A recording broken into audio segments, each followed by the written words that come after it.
Welcome to the Monday Money Tip Podcast, presented by Fully Funded Life. My name is Joe Sangle. We are fired up to help you, yes, you, live a fully funded life. And today is... Monday. Yes, that's the voice of Megan Hibbard, my podcast co-host for 5 years now, maybe.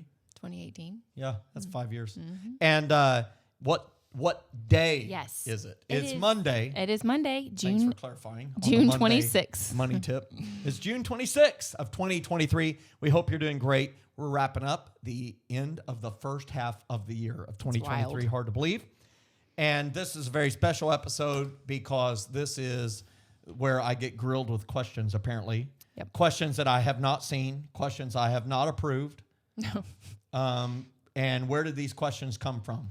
Yep. So a lot of these all of these are from other people have asked. So people have asked of us. They're from our live events. Yep, We have people ask questions and we can't get to all of them. Yeah. So most of them are from live events. So did you personally select these, or was there a team of people who selected these? I need to know who to go after. I selected these. Okay. Megan is the one to. Okay. Here we go.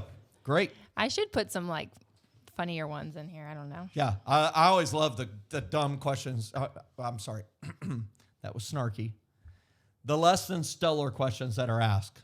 Such as, are you rich? Yes. I didn't. How do you measure wealth? No. I didn't miss a meal today. Yeah. That is very wealthy. Mm-hmm. I'm healthy. Hallelujah. Yeah. Very wealthy. Very rich. What is rich? Ooh, that could be a podcast episode. They could.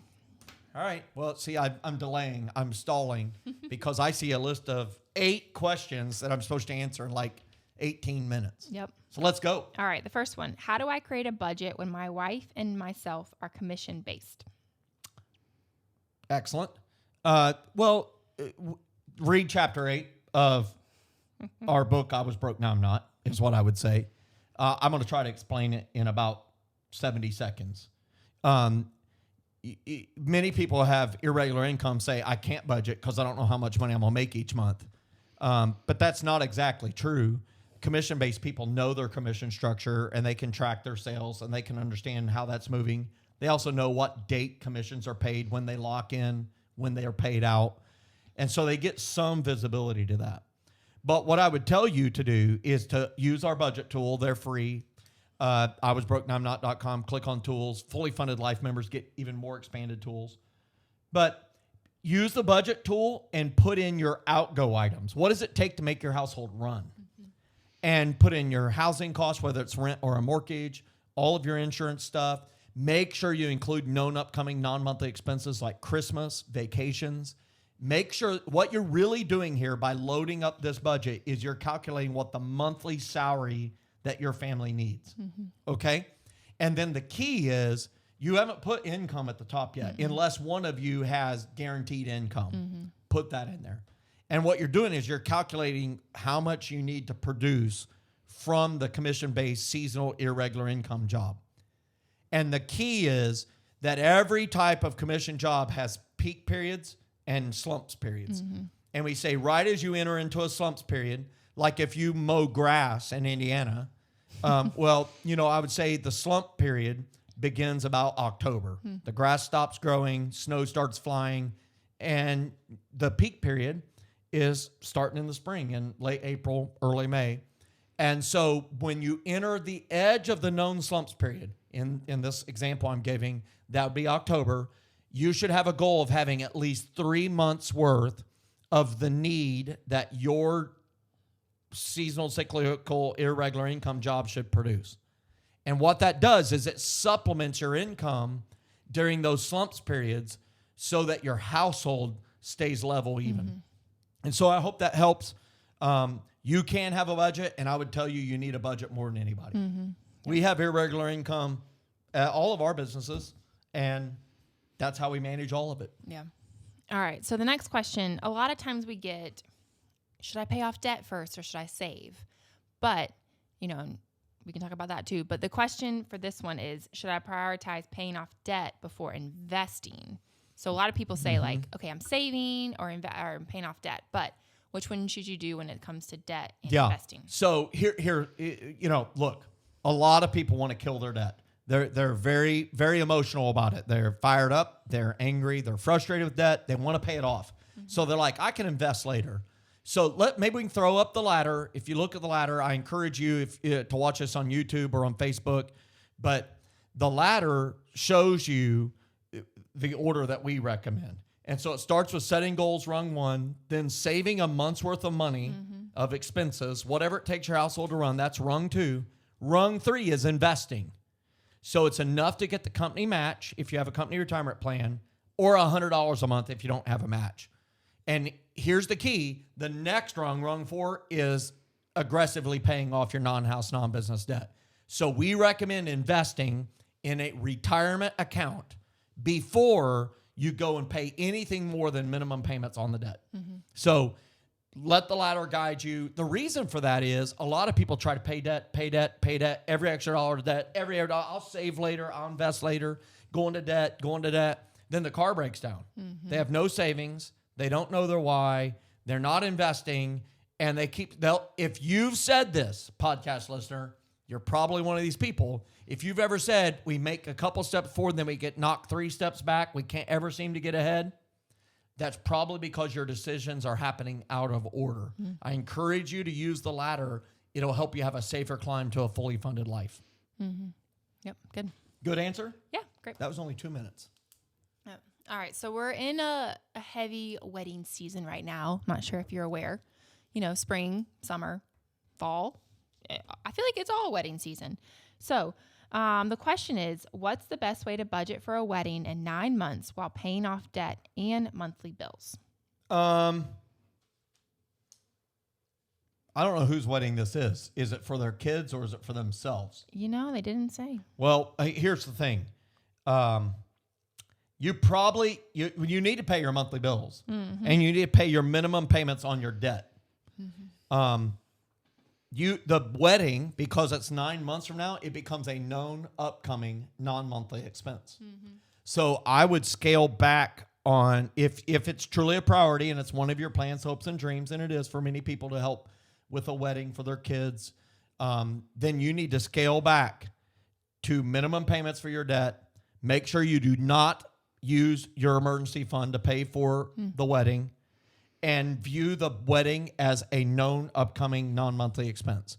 And I would encourage you to say what fits in your budget without derailing you personally.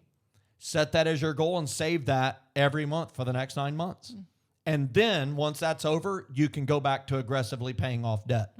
But if you don't have rung 2 done, if you don't have savings, I would say the Lord bless you and keep you with the wedding. I mean, that's a fact. I'm not going to finance that. That's just, I just can't do that. I'm not going to do that. Yeah, that's good.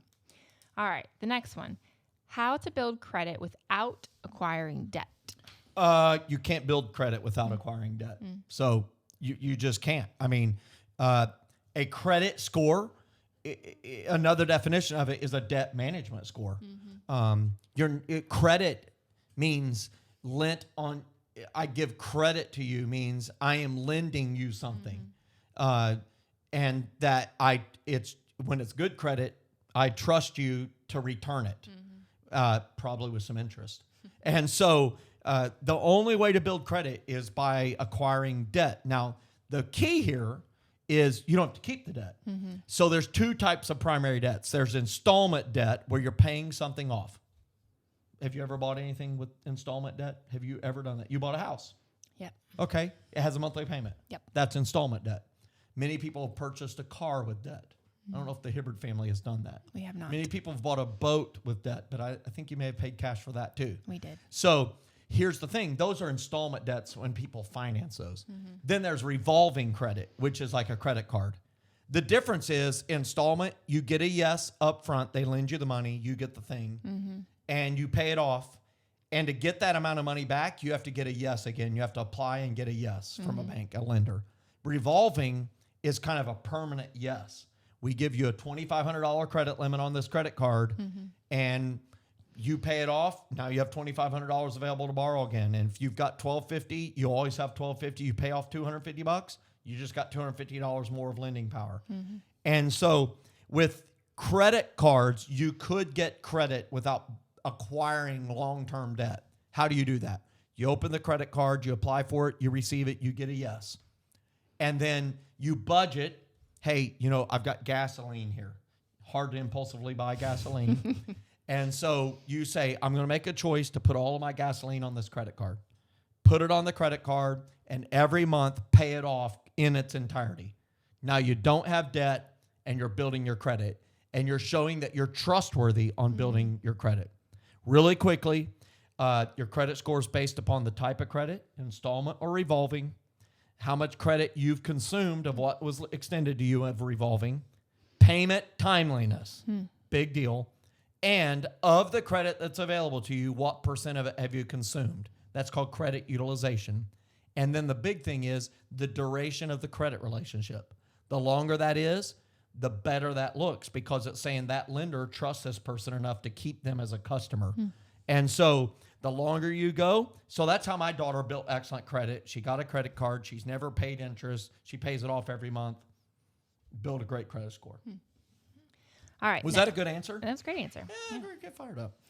We're halfway through. All right. Next one. Is it okay to go back into a debt to get an oxen, such as a vacation rental? Is it okay to go back into debt to get an oxen? I like that they're using our language. Move. Yes. Such as a vacation rental. This depends. So I would say call Dave Ramsey and ask him. Because it says in Proverbs 15:22, plans fail for lack of counsel, but with many advisors they succeed. So I'm an advisor maybe here. Dave Ramsey can be an advisor. You should talk to Robert Kiyosaki or read his books. You should read Larry Burkett's books. You should read David Bach's books. But they ask me, so I'm going to answer. Are you ready? What do you think my answer is? Is it okay or not? Depends on where you are. Depends on where you're at, of course. So they're saying to go back into, so that's telling me they don't have debt. So I'm going to say they're doing well. Yeah. So in that case, it can be okay with huge margin, with great caution, with prayer, and your spouse on board. And I call this reaching down. You've went to a new level. You reach down, and you pull up the ladder again, only you're starting at rung 7. It's business debt because it is in rental property. You're engaged in business. So it can be, and I have done this. And so I've done this with my multi-unit apartment complexes. I have debt on them. I also have huge margin on them. And we've done that for many years, and it has worked very well for us. So, yes, it is okay. All right, the next one. This is kind of a different question. I just read it. How do you balance being a present parent, good spouse, mentor, mentee, serving, and working / entrepreneur? Getting a little deeper. I think they're fearful for me. I think that's what that is. I don't think they're asking for them. I think they're asking for me. Maybe. How do you balance being a present parent? We've had a guest on the podcast, Brad Rhodes, and literally right before this, me and my bride were meeting with Brad Rhodes because plans fail for lack of counsel. Many advisors, they succeed. So we're having him do some coaching for our marriage. And I wonder if he asks this question. It cracks me up because it is hard. I recently watched a reel. I think it was a reel on Instagram of Bishop Jakes. And he was talking about how life is not easy. And he was talking about how you want dad to be present, but if dad is always present, then he can't produce income. And if you don't have income, then he can't provide, and you'll be struggling financially, which leads to all sorts of other issues. You can't have stability at the household level. And then if he's gone, he can't be with his kids. If he's gone, he can't be with his wife. And he wants to advance in his career. So if he adds education to that, then that education takes him away. And that life is always filled with these tensions to manage. And there's no real good answer to it. So how do I balance it? How do I balance it? They ask me, how do I balance it? I believe balance is a myth. I don't think it's possible to be balanced. I've never. Do you have balance in your life right now? No.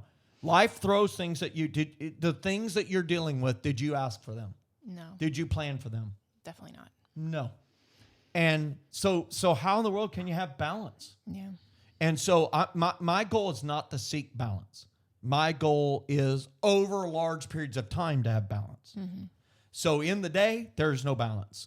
So for me and my bride, we've looked at it. We've made it 25 years, almost 26. It's a good start for us. But I take off 6 weeks every summer. The team knows it. Mm-hmm. Everybody knows it. And we spend time together as a family doing things. We just finished a series called Road Tripping, sharing all the trips that we're going to be taking. So that's we have that to look forward to. It's an anchor to look forward to. As an entrepreneur, you know, as being a mentor for Boy Scouts, serving in our troop 84, you know, I have a calendar that we plan infinitesimally. Yeah. We have lots of conversations about it. Yeah. And we had to move around this coaching appointment with Brad Rhodes. And so you had to bump back. And I know it cascades and causes other people challenges. And so I would say a very good calendar with very clear goals and priorities for your life and for your family and for your businesses. And don't seek balance on a day or a week. You're seeking balance over the course of quarters or half years or years. Mm-hmm. Yeah. And I feel like...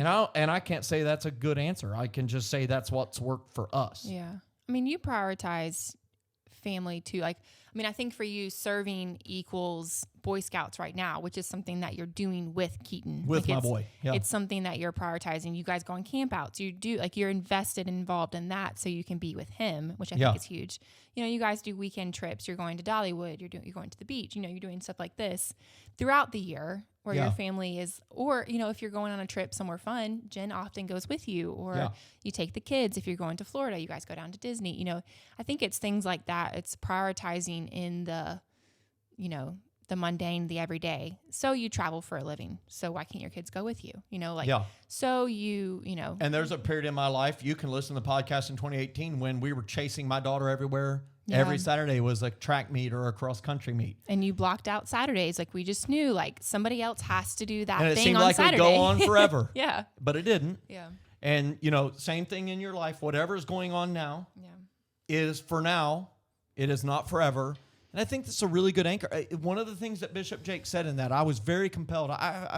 Man, I wish I could share it, but Bishop Jake's probably licensed the content and everything. But you could look it up, I'm sure. But he was saying many people will give up on a career. And then he took the next step, said many people will give up on a marriage because they're like, I'm not good at any of this. So they'll bail on it. And he says, it's not that you're not good at it. It's just that you're tired. Yeah. And so he's saying you have to have ways to address the exhaustion in the middle. So he's doing a series on tired. Yeah. And I was like, I made a mental note, I need to watch it, but I was too tired. It's good. That's I think we always, I mean, Jordan and I had this conversation last night. Like, we always have tension. There's always tension of something. You know, if you're prioritizing something, something else isn't getting. You're only one person. You can only do so much. It's a tension to manage. And so I think it's like figuring out how to manage the day-to-day tension of, I have 3 kids and they all need something different from me. I have a husband. I have a job. I have a home. Like, I have friends. You know, like, there's all of these tensions, and it's like, how do you manage those tensions in the day-to-day? I don't feel like I do it well, but, like, at least we're, like, having the conversations about it. And so I think a lot of it is, like, facilitating the conversations of having the conversation with your spouse, talking to your kids, trying to find things to do. Like, okay, I have 30 minutes here.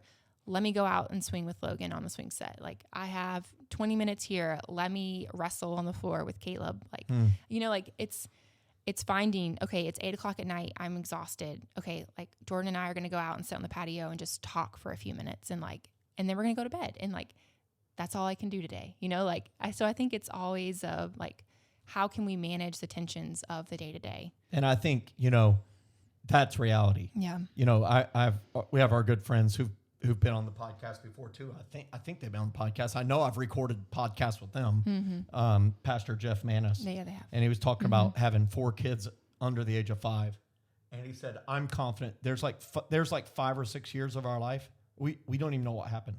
We don't even remember it. I'm in those years. And And I think that's real. Yeah. And some expert could come in and say, yo, that's all wrong.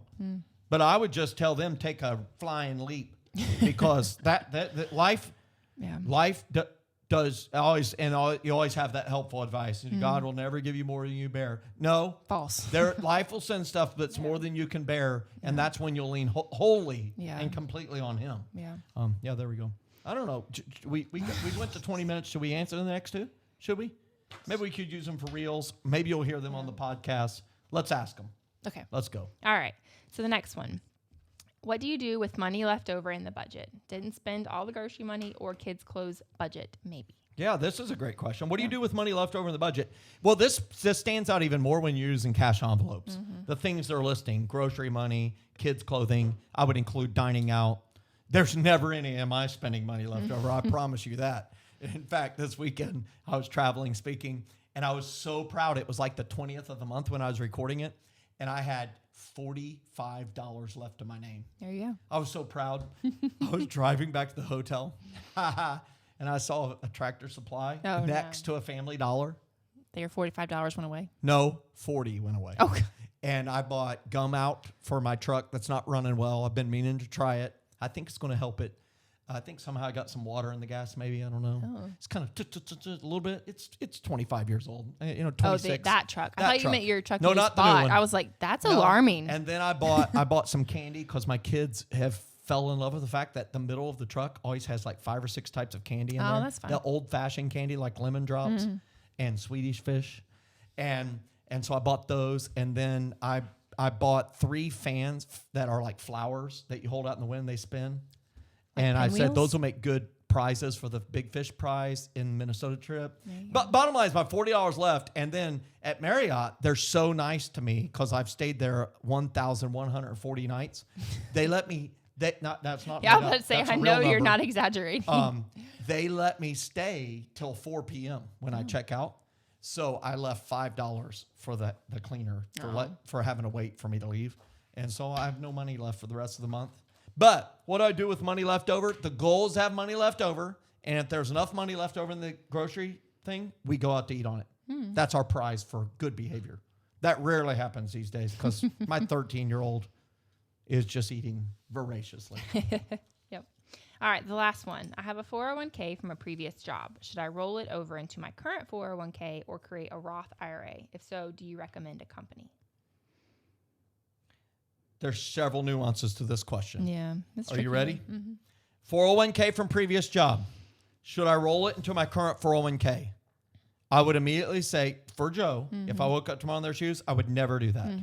The reason being is if you roll it to your company 401k, you have to terminate yourself or they have to terminate you for you to get the ability to move it somewhere else again.